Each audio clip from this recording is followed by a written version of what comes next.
Well, it's an infection that can travel through your body so quickly that almost half of the people who get it end up dying. Yeah, we're talking about a flesh-eating bacteria, and it could happen to anyone. Well, one Portland father dealt with it not too long ago, and he's only alive to talk about it because a surgeon was able to spot what was happening and act quickly.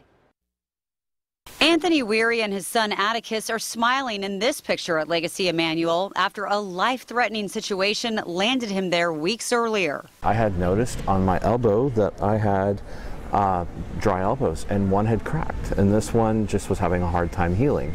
And then Anthony started to feel as if he had the flu. After he was admitted into Emanuel's ER department, Dr. Stephen Mady knew it was serious. And then within an hour, it sort of became something that was about that size. And then by the time I got him down to the operating room, it had spread to something that was about, this size here. It turns out Anthony had necrotizing fasciitis, or a flesh-eating bacteria. Dr. Mady had to act fast by removing all of the skin infected on Anthony's left arm. He had to lose all of this skin here, and then his elbow was exposed here. The bone. Several surgeries later, Anthony's arm is now covered in skin grafts. First thing I remember when I woke up and I said, do I have my arm? Because I couldn't feel anything.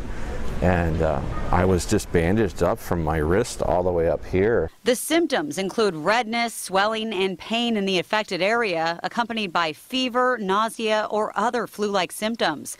Legacy Emanuel is a level 1 trauma center, so fortunately for Anthony, Dr. Mady sees these cases somewhat regularly and knows what to look for. If Anthony had waited just a day to come in, I'd probably be dead after a day.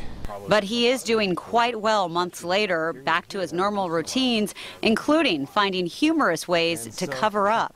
When I feel a little self-conscious, I put these sleeves on, and I go out into public, and I would rather people sit there and look, is that a real tattoo or is that a fake tattoo?